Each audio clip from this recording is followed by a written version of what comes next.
Hello दोस्तों, आज की कहानी आप लोगों को बहुत पसंद आई होगी। तो दोस्तों, एक प्रेरक कथा जो सोच बदल दे। एक ही घड़ी मुहूर्त में जन्म लेने पर भी सबके कर्म और भाग्य अलग अलग क्यों?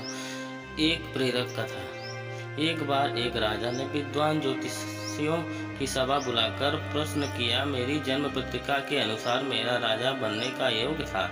मैं राजा बना, किंतु उसी घड़ी मुहूर्त में अनेक जातकों के ने जन्म लिया होगा जो राजा नहीं बन सके। क्यों? इसका क्या कारण है? राजा के इस प्रश्न से सब निरुत्तर हो गए। अचानक एक वृद्ध खड़े हुए बोले, महाराज, आपको यहाँ से कुछ दूर घने जंगल में एक महात्मा मिलेंगे। उनसे आपको उत्तर मिल सकता है। राजा ने घोर जंगल में जाकर देखा कि एक महात्मा आग के ढेर के पास बैठकर अंगार गर्मा गर्म कोयला खाने में व्यस्त है।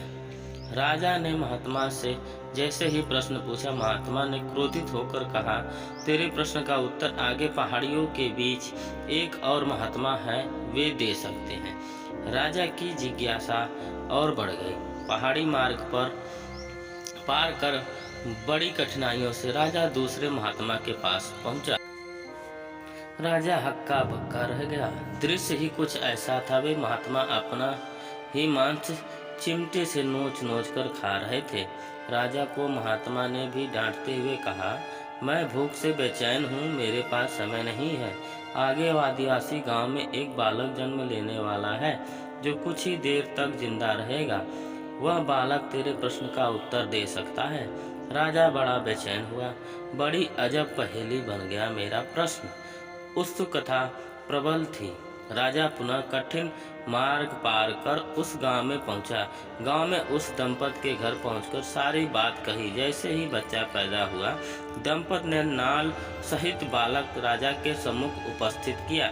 राजा को देखते ही बालक हंसते हुए बोलने लगा, राजन, मेरे पास भी समय नहीं है, किंतु अपना उत्तर सुन लो।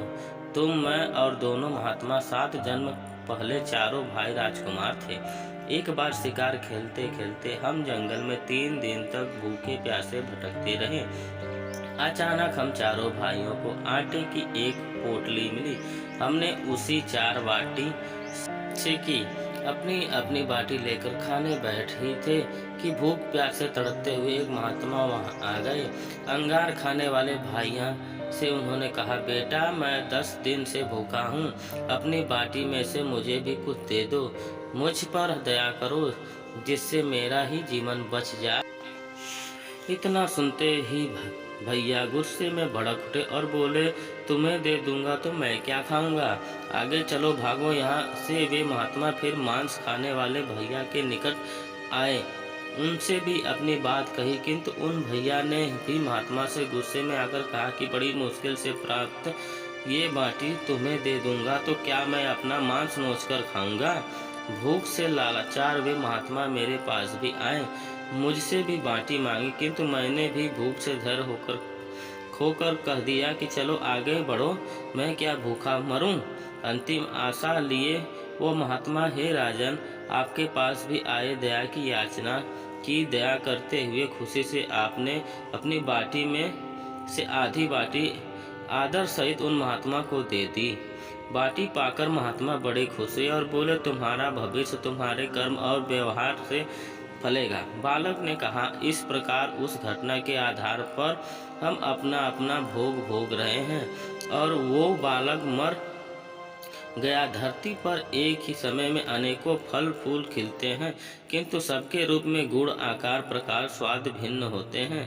राजा ने माना कि शस्त्र भी 3 प्रकार के हैं, ज्योतिष शास्त्र, कर्तव्य शास्त्र और व्यवहार शास्त्र। जातक सब अपना किया दिया लिया ही पाते हैं।